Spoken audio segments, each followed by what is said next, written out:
Hello friends, എല്ലാ കൂട്ടുകാർക്കും ഷാൻവി വ്ളോഗിൻ്റെ പുതിയൊരു വീഡിയോയിലേക്ക് സ്വാഗതം. ഇന്നത്തെ നമ്മുടെ വീഡിയോ എന്ന് പറയുന്നത് ഈ ഒരു പ്ലാന്റാണ്. നിങ്ങൾക്ക് എല്ലാവർക്കും പരിചയം ഉണ്ടാകുന്നൊരു പ്ലാന്റാണ്. എല്ലാവരും ഇപ്പം വീട്ടിൽ വളർത്തുന്ന നല്ലൊരു ട്രെൻഡിങ് ആയിക്കൊണ്ടിരിക്കുന്ന ഒരു പ്ലാന്റും കൂടിയാണ്. ഇതിൻ്റെ പേരാണ് മോൺസ്റ്റീറ. ഈ മോൺസ്റ്റീറ വിഭാഗത്തിൽപ്പെടുന്ന പലതരം പ്ലാന്റുകളുണ്ട് കേട്ടോ.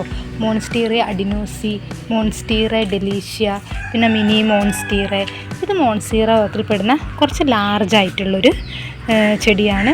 ഇതിനെപ്പറ്റി പറയുകയാണെങ്കിൽ ഇതിൻ്റെ പേര് മോൺസ്റ്റീറ ഡെലീഷ്യോസ് എന്നാണ്. നല്ലൊരു അടിപൊളിയായിട്ടുള്ളൊരു പ്ലാന്റാണ്. ഈ പ്ലാന്റ് നമുക്ക് ഇൻഡോറായിട്ടും ഔട്ട്ഡോറായിട്ടും ഒക്കെ സെറ്റ് ചെയ്യാവുന്നതാണ്. ഇതൊരു ക്ലൈംബിംഗ് പ്ലാന്റ് എന്ന് വേണമെങ്കിലും കൂടി നമുക്ക് പറയാവുന്നതാണ്. കാരണം എന്താണെന്ന് വെച്ചിട്ടുണ്ടെങ്കിൽ ഇതിന് നമുക്കറിയാം, ഇതിൻ്റെ ഓരോ കമ്പ് കൂടി നല്ലോണം വേരുകൾ പോകുന്നുണ്ട്. ഈ വേരുകൾ നമ്മൾ സപ്പോർട്ട് ചെയ്ത് വെക്കുകയാണെങ്കിലാണ് കൂടുതലായിട്ട് ഇതിലേക്ക് ഒരു ന്യൂട്രീഷൻ കിട്ടുന്നത്. കാരണം ഈ ഒരു വേരിൽ ഈ ചെടികൾ ന്യൂട്രീഷൻ വലിച്ചെടുക്കുന്നത്. നമ്മളിപ്പോൾ ഇവിടെ ഒരു കുപ്പിയിൽ കുറച്ച് വെള്ളം നിറച്ച് വെച്ചിട്ടുണ്ട്. കുറച്ചൊരു ഫെർട്ടിലൈസേഴ്സൊക്കെ ആഡ് ചെയ്തിട്ടുള്ളൊരു വെള്ളമാണ്. അപ്പോൾ ഇതിൻ്റെ ഏരിയൽ റൂട്ട്സ് വന്നിട്ട് ഇതിലേക്ക് വെച്ച് കൊടുക്കുന്ന നേരം ആ വേര് ഈ വെള്ളം ആവശ്യത്തിനുള്ള ന്യൂട്രീഷനൊക്കെ വലിച്ചെടുക്കും. അതിപ്പോൾ പുറത്തേക്കാണെങ്കിൽ കൂടിയിട്ടാണെങ്കിലും ഈ ചെടിക്ക് കൂടുതലായിട്ട് ഉള്ള എല്ലാ ന്യൂട്രിയനും നൽകുന്നത് ഈ ഏരിയൽ റൂട്ട് വഴിയായിട്ടാണ്. നമ്മൾ 2 പോട്ടിലായിട്ട് നമ്മുടെ വീടിൻ്റെ 2 സൈഡിലായിട്ട് സെറ്റ് ചെയ്ത് വെച്ചിട്ടുള്ളതായിരുന്നു. നല്ലൊരു സ്റ്റിക്ക് ഉപയോഗിച്ചിട്ട് നമ്മൾ ഈ ചെടി നന്നായിട്ട് സപ്പോർട്ട് ചെയ്ത് വെച്ചിട്ടുണ്ട്. ഇതിലൂടെയാണ് ഈ ചെടി നീണ്ടു പോകുന്നത്. ഇപ്പം ഒരുപാട് ഇലകളൊക്കെ വന്നിട്ടുണ്ട്. ഈ ഒരു ഓട്ടേനെയാണ് നമ്മൾ ഫെനിസ്ട്രേഷൻസ് എന്ന് പറയുന്നത്. ഈ ഒരു ഓട്ടയാണ് ഈ ചെടീൻ്റെ ഏറ്റവും വലിയൊരു ഭംഗി എന്ന് പറയുന്നത്. ഈ പ്ലാന്റിന് നമുക്ക് വാട്ടർ പ്രൊപ്പഗേഷനായിട്ടും ചെയ്തു കൊടുക്കുക എന്നുള്ളതാണ്. ഒരു 2 മാസമൊക്കെ ഇടവിട്ട് വരുമ്പോൾ നമ്മൾ ഫെർട്ടിലൈസേഴ്സൊക്കെ ചേർത്തിട്ടുള്ള വളപ്രയോഗം ചെയ്യുകയാണെങ്കിൽ ചെടി പെട്ടെന്ന് തന്നെ വളർന്നു വരുന്നതായിരിക്കും. നമ്മൾ ഈ ചെടി എത്രയും പെട്ടെന്നാണ് ഇതുപോലെ കുറേ ലീഫുകളും അതുപോലെ തന്നെ നല്ല ലാർജ് ലീഫുകളാണ് ഇതിന് വന്നിട്ടുള്ളത് മൊത്തം. നമ്മൾ വളപ്രയോഗം ചെയ്ത് കൊടുത്താൽ മാത്രമേ ചെടി ഇത്ര ഹെൽത്തി ആയിട്ട് നിൽക്കുള്ളൂ. നമ്മൾ കുറച്ച് വളപ്രയോഗം ചെയ്യുന്നുണ്ട്. നമ്മൾ കുറച്ച് മണ്ണ്, അതുപോലെ തന്നെ ചാണകപ്പൊടി, ചകിരിച്ചണ്ടി ഒക്കെ ചേർത്തിട്ടുള്ള മിശ്രിതമാണ്. ഇത് നമ്മൾ കുറച്ച് നമ്മുടെ ചെടിയുടെ മൂട്ടിലായിട്ട് ഇട്ട് കൊടുത്തിട്ടുണ്ട്. ഇട്ട് കൊടുക്കുമ്പോൾ നമ്മൾ ശ്രദ്ധിക്കേണ്ട കാര്യം എന്താ വെച്ചാൽ മേൽമണ്ണ് ഒന്ന് ഇളക്കിയിട്ട് വേണം ഈ ബാക്കി ഭാഗത്തേക്കുള്ള മണ്ണ് ഇട്ട് കൊടുക്കാൻ വേണ്ടിയിട്ട്. അങ്ങനെയാകുമ്പോൾ വേരുകളൊക്കെ താഴോട്ട് ഇറങ്ങിയിട്ടുണ്ടെങ്കിൽ ഒന്ന് ഇളകി ഇതിന് ന്യൂട്രിയൻസൊക്കെ വലിച്ചെടുക്കാൻ എളുപ്പമാവുന്നതായിരിക്കും. ഈ ചെടി നമുക്ക് ഏത് രീതിയിലും സെറ്റ് ചെയ്ത് വെക്കാമെന്നുള്ളതിന് മറ്റൊരു ഉദാഹരണമാണ്.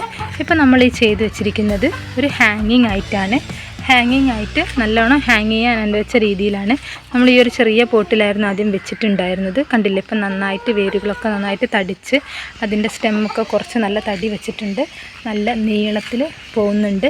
ഇതാണ് ഇതിൻ്റെ ഏരിയൽ റൂട്ട് എന്ന് പറഞ്ഞാൽ നിങ്ങൾക്ക് നോക്കുമ്പോൾ തന്നെ മനസ്സിലാവേണ്ട എത്ര ലെങ്ത്തിലാണ് ഇതിൻ്റെ ഏരിയൽ റൂട്ട്സ് വന്നിരിക്കുന്നത്. ഇതിൻ്റെ മെയിനായിട്ടുള്ളൊരു സംഭവം എന്ന് പറയുന്നത് തന്നെ ഇതിൻ്റെ ഏരിയൽ റൂട്ട്സാണ്. നമ്മൾ വളർത്തുന്ന ചട്ടി കാര്യങ്ങളൊക്കെ പോലെ ഇരിക്കും ഇതിൻ്റെ ഇലകളൊക്കെ വലുതായി വരുന്നത്. നേരത്തെ നമ്മൾ പോട്ടിൽ വെച്ചപ്പോൾ കണ്ട് അത്യാവശ്യം നല്ല വലിയ ലീവ്സായിരുന്നു. ഇപ്പം നമ്മൾ ഈ ഒരു ചെറിയ പോട്ടിലാണ് വെച്ച് കൊടുക്കുന്നത്. അതുപോലെ തന്നെ ഹാങ്ങിങ് ആയതുകൊണ്ട് ഒരുപാട് വളപ്രയോഗമൊന്നും ഇതുവരെ ചെയ്യാൻ പറ്റിയിട്ടില്ല. അപ്പോൾ അതുകൊണ്ട് തന്നെ ഇതിൻ്റെ ലീഫുകളൊക്കെ ചെറുതാണ്. നമ്മൾ വളർത്തുന്ന രീതി പോലെ ഇരിക്കും നമ്മളെ ചെടി എങ്ങനെ വലിപ്പം വെക്കുന്നു എന്നുള്ളത്. അതുപോലെ തന്നെ പോട്ടും നമ്മൾ സെലക്ട് ചെയ്യുന്നത് പോലെ ഇരിക്കും. നമുക്ക് നല്ല വലുതായിട്ടൊക്കെയാണ് വളർത്തേണ്ടത് വെച്ചാൽ നേരത്തെ കാണിച്ച പോലെ വലിയൊരു പോട്ടിൽ സപ്പോർട്ട് ചെയ്ത് വളർത്താവുന്നതാണ്. അതുപോലെ തന്നെ ഓവറായിട്ട് വെള്ളമൊന്നും ഒഴിച്ച് കൊടുക്കേണ്ട ഒരു ആവശ്യമൊന്നുമില്ല ഈ ചെടികൾക്ക്. നമ്മൾ പോട്ടിൽ നോക്കിയിട്ട് പോട്ടിൻ്റെ ഒരു ഡ്രൈനെസ് അനുസരിച്ചിട്ട് മാത്രം വെള്ളം ഒഴിച്ച് കൊടുത്താൽ മതി.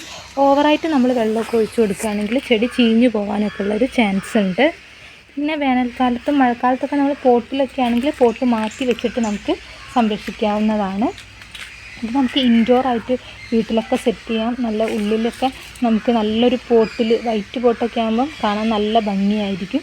ഒരു സ്റ്റാൻഡേർഡ് ലുക്ക് കിട്ടാൻ വേണ്ടിയിട്ടൊക്കെ ഈ ചെടീനെ നമുക്ക് വളർത്തിയെടുക്കാവുന്നതാണ്. പ്രത്യേകിച്ച് പൂവോ കാര്യങ്ങളോ ഒന്നുമില്ല, പക്ഷേ ഈ ഇലയുടെ ഒരു ഡിസൈനും ആണ് ഇതിനെ ഈ ചെടീനെ ഇത്രയേറെ ഭംഗിയാക്കുന്നത്. ഒരു സ്റ്റാൻഡേർഡ് ആൻഡ് എലഗൻറ്റ് ലുക്കാണ് ഈ ഒരു ചെടി നമ്മുടെ വീടിനുള്ളിൽ വെച്ചിട്ടാണെങ്കിൽ നമുക്ക് കിട്ടുന്നത്. ഇതിൻ്റെ ഒരു ചെറിയ കമ്പ് കിട്ടിയാൽ തന്നെ നമുക്ക് എളുപ്പത്തിൽ വേഗം വളർത്തിയെടുക്കാവുന്നതാണ്. അതുപോലെ തന്നെ ഒരു ലീഫ് തന്നെ ഉപയോഗിച്ച് നമുക്ക് പ്രൊപ്പഗേറ്റ് ചെയ്തെടുക്കാവുന്നതാണ്. ലീഫിൻ്റെ ഈ ഒരു നേരെ ലീഫ് എടുക്കാതെ ലീഫ് ബഡിൻ്റെ താഴെയൊക്കെ ആയിട്ട് കട്ട് ചെയ്യുകയാണെങ്കിൽ ഓൾറെഡി അതിൽ ഏരിയൽ റൂട്ട്സ് ഉണ്ടാവും. അങ്ങനെ നമുക്ക് വെള്ളത്തിൽ വെച്ച് പ്രൊപ്പഗേറ്റ് ചെയ്തെടുക്കാവുന്നതാണ്. പിന്നെ വാട്ടർ പ്രൊപ്പഗേഷൻ ചെയ്യുന്ന സമയത്ത് നമ്മളെ ചെടിക്ക് സ്ലോ ഗ്രോത്ത് ആയിരിക്കും ഉണ്ടാവുക. കുറേ താമസിച്ചായിരിക്കും ഒരു അടുത്ത ലീഫ് വരുന്നത്. മണ്ണിലാണ് നട്ടു കൊടുക്കുന്നതെങ്കിൽ നമുക്ക് പെട്ടെന്ന് തന്നെ ലീഫുകളും ഉണ്ടാവും. നമ്മൾ ചെയ്യുന്ന വളപ്രയോഗം പോലെ തന്നെ നമുക്ക് ഒരുപാട് നല്ല വലുപ്പമുള്ള ലീഫുകളും കിട്ടും. അപ്പോൾ ഇത്രയൊക്കെയാണ് നമ്മുടെ മോൺസ്റ്റീറേൻ്റെ വിശേഷങ്ങൾ. നമ്മൾ ഈ ഒരു ചെടി ചെറുതാവുമ്പോൾ ഇതിന് പോട്ട് ചെയ്യുന്നൊരു വീഡിയോ ഇട്ടുണ്ടായിരുന്നു. അപ്പോൾ അതിൽ നിന്നൊക്കെ എത്രയോ വ്യത്യാസമായിട്ട് നല്ലോണം ലീഫുകളും വന്ന് നല്ല വലുപ്പവും വെച്ച് വന്നിട്ടുണ്ട്. അപ്പോൾ അത്രയൊക്കെയാണ് നമ്മുടെ മോൺസ്റ്റീറേൻ്റെ വിശേഷങ്ങൾ. അപ്പോൾ ഈ കൂട്ടുകാർക്കൊക്കെ നമ്മുടെ ഈ വിശേഷങ്ങളും നമ്മുടെ ചെടിയുടെ വിശേഷങ്ങളൊക്കെ ഇഷ്ടപ്പെടുന്നുണ്ടെന്ന് വിചാരിക്കുന്നു. ഇഷ്ടപ്പെട്ടാൽ ലൈക്ക് ചെയ്യുക, അതുപോലെ തന്നെ നമ്മളെ ചാനലൊന്ന് സബ്സ്ക്രൈബ് ചെയ്ത് സപ്പോർട്ട് ചെയ്യുക. അപ്പോൾ ഇതുപോലുള്ള മറ്റൊരു വീഡിയോ ആയിട്ട് വരുന്നവരെ എല്ലാ കൂട്ടുകാർക്കും ബൈ ബൈ.